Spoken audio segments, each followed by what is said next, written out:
Okay, moving on to page 10 here. We have the song Little River, another C position 1. So we set up like that. And then let's see what they say at the top of the page here before we get too into it. It says legato. Connect the notes with no break in sound. Okay. When you walk, one foot goes down as the other foot comes up. To play legato, one finger goes down as the other finger comes up. Interesting way of thinking of it, sure.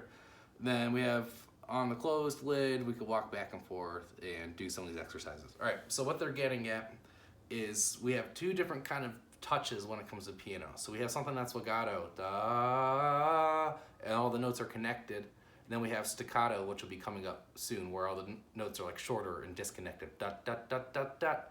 So on piano, we have those two different ways. So if I play a C scale, nice and legato, all my notes kind of bleed into one another. There's no gaps in between the notes. I'm kind of rolling the weight from one finger to the next, ideally. And then I'm gonna go staccato. Everything's short and disconnected.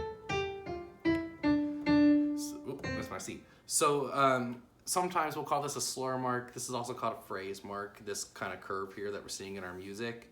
But generally that means keep all these notes nice and smooth and connected. So we have a lot of words to these songs, so I'll tell my students, how would you sing this? Would you go, little river flowing underneath the bridge? Would you go, let the river flowing underneath the bridge? All right, so let's think like how we want to sing it. So in this case, it even says flowing smoothly.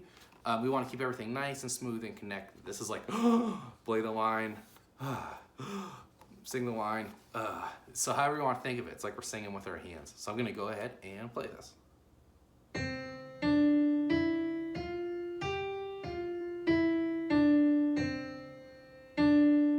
1, 2, 3, rest. 1,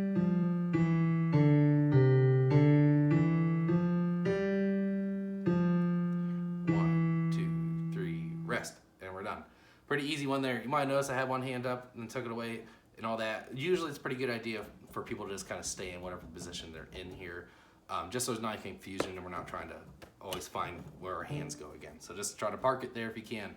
When I'm teaching though, I might sometimes do some things where I'm taking one hand off for the other. All right, that's it for Little River.